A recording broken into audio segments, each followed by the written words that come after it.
Now, K-pop is not a thing that I touch on at all on this channel, but when we have one of the biggest, I guess, groups slash people in K-pop, being BTS and in this case J-Hope specifically, doing a collaboration with J. Cole, some attention is deserved. So without further ado, we're going to go bar for bar and break down these lyrics. These breakdowns are where I go through and read out lyrics to a song and give my interpretations of what the artists are trying to say. My interpretations are not always correct, and I do miss things, especially in this case because I don't speak Korean. So I'm just going off of the captions from the YouTube video. So if I've missed something or misinterpreted anything, please let me know in the comments below. That way, everyone gets to learn something.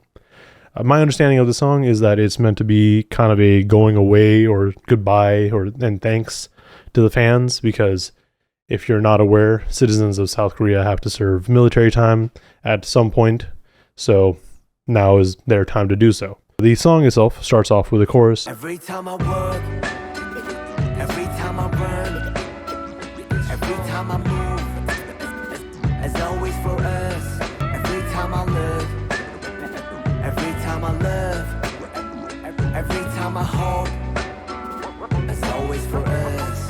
The chorus itself, pretty straightforward. All these things that he's doing just throughout his life is for us, being the group, the fans, just the community in general.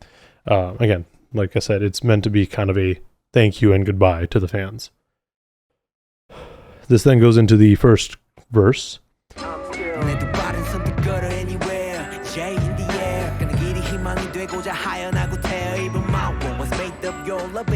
So the verse is going to be carrying on the same sort of sentiments as the chorus. We start off with him saying his 2 feet walk willingly anywhere. He's just going to keep on moving. Jay is in the air. J-Hope, J. Cole, Air Jordan. But it's mostly J-Hope, because in the next line he says, for the path I'm on to become one of hope. So J-Hope, I give you my all. The path that he's on, whether it be music, life, whatever, he's going to give the fans, the community, everyone his all. And then he goes on to say, even my walk was made of your love and your faith. Like, everything that he is now is because of you guys, the fans.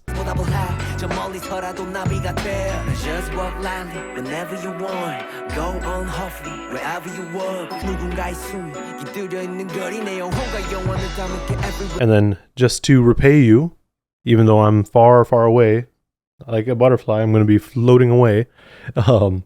You're going to, like, I'm repaying you in some way. And the way that it seems that he's repaying them is by allowing them to walk wherever or whenever you want. Again, this could just be a translation thing and it just makes it sound weird. Maybe because he goes on to say, go on hopefully wherever you walk. So just whatever you do, don't forget about him, I guess. Again, if you know what he's actually trying to get across, let me know in the comments, because I would love to know.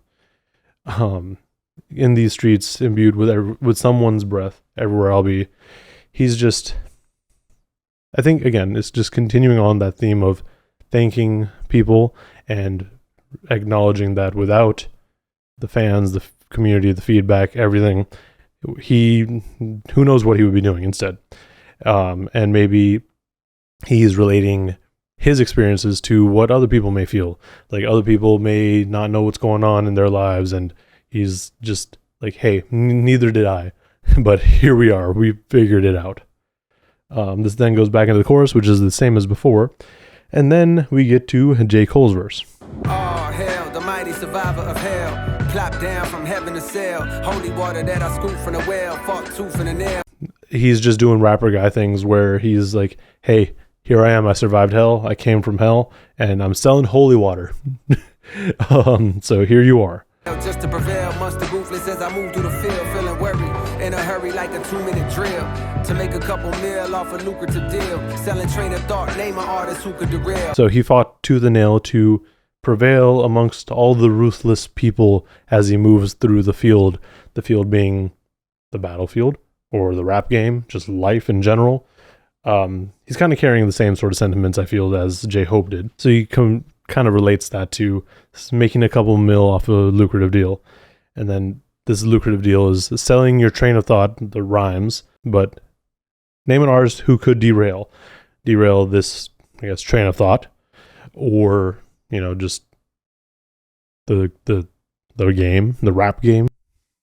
You never see it like a nigga hula hooping in jail. I got a friend smart as fuck, but he's stupid as hell. He swear to God ain't real, since it ain't no way to prove it itself. So him saying, name an artist who could derail that train, it's like, no, you're not going to find an artist that can derail. And now that I think about it, he could be thinking or talking about derailing him.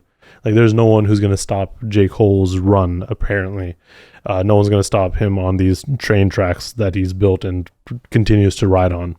It's going to be just like seeing someone hula hooping in jail. That's not a thing. And then he goes on to just mention that he has a friend that's smart, but he's stupid because he doesn't believe in God, but stupid as hell because heaven and hell, which is the whole thing that he's been kind of doing since the beginning of this verse. As if the universe ain't enough, as if the volcanoes ain't erupt, as if the birds don't chirp, as if a trillion nerves don't work in a human body. So he's kind of carrying on that God is real thing by mentioning all these things, like the universe isn't real, the volcanoes didn't erupt, these birds aren't chirping, you don't have a bunch of nerves in your body. Like, basically finding reasons to be like, no, God is real. But again, trying to relate that to like his first lines, the opening lines with heaven and hell, but also the whole, like, look at us now, like, where would we be without these things? So as J. Hope is saying, oh, it's all the fans, and he's thanking them, J. Cole is kind of just saying, like, it's some divine power almost. Shit, who would I be without the creator of this theater beside me to gently guide me? Some days I wonder if I need to pick a different hobby. I'm deep in with this rapping, that's all a nigga know. And then he carrying on the whole what if God wasn't here thing. Who would I be without the creator of this theater? Like, this talent that I have is God-given. There's no way that I worked on this myself. And then some days he wonders if he should pick a different hobby because, self-doubt and all that. But he's been rapping for so long, it's all he knows. I never did nothing better, it's hard to let it go. But like a father watching his daughter walk down the altar with tears in his eyes, you gotta let her grow. He didn't know any better. It's hard to let rapping go. He's almost talking about, well, it sounds like he's talking about retirement, which he's kind of been hinting at for the last 6 years at least. Him letting go of rap, I guess, he's equating it to letting or walking your daughter down the altar, letting her grow and letting her, sending her off. And so I shall, but first I've been honing my style. Coders around with more quotables than what the quota allows. You see a top 10 list, I see a golden corral, nigga. And he's like, you know what? Eventually I will eventually let my rhymes go down the altar with some random person. But I'm going to, keep on honing my style first. I'm going to get more, or I'm going to put out more quotables because I am the coldest around. And he's going to keep going. He's going to go above the quota. When he sees a top 10 list, like, he sees a corral.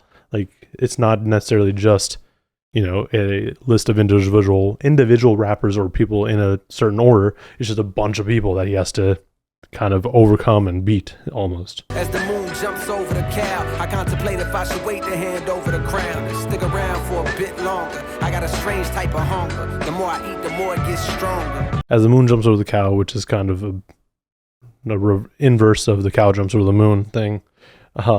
As things happen in reverse almost, like him getting his hunger back, him going back into him backtracking on him saying, oh no, I'm going to stop rapping. He's thinking about, like, maybe I should wait a little bit longer to hand over the crown. Maybe I should stick around a little bit longer. Like, for some reason, I'm all hungry again. I want to start rapping again. But then as he raps more, he wants to do more. The more he eats, the more his hunger grows. And then we get into the chorus one more time. And then in the video, we see them hug and say, what's up? That's the song. Overall, I thought it was pretty solid. Again, I don't listen to K-pop like that. I'll listen to a song here and there, but that's really the extent of my knowledge. So for someone who doesn't listen to it very much, I thought it was cool. I do understand that this is not the norm by any means. Like, it's definitely going to be more Korean words throughout all of it. But yeah, I thought it was cool. It's interesting the way that, J-Hope's talking about, oh, shout out to all my fans, and without you guys, I wouldn't be here. And J. Cole kind of goes that towards the end of his verse, but he kind of starts off by saying, nah, God is real, which kind of threw me off. But regardless, I thought the song was cool. Don't know how much I'm going to listen to this beyond a couple times, but I don't know. Like if this is meant to be on an album, or if an album is coming out, I would definitely be interested in listening to that. If it's going to be more songs like this, if it's more songs where J-Hope is kind of collaborating with other rap artists, like in the States or UK or wherever, I think that'd be pretty cool. But that's where I'm going to leave it. Let me know in the comments below, like I said, if I've missed something or misinterpreted anything, because I do miss things, obviously.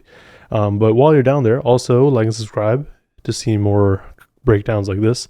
And also, while you're in the comments, let me know what you thought of the track. With all that said, thank you for watching, and please stay safe out there.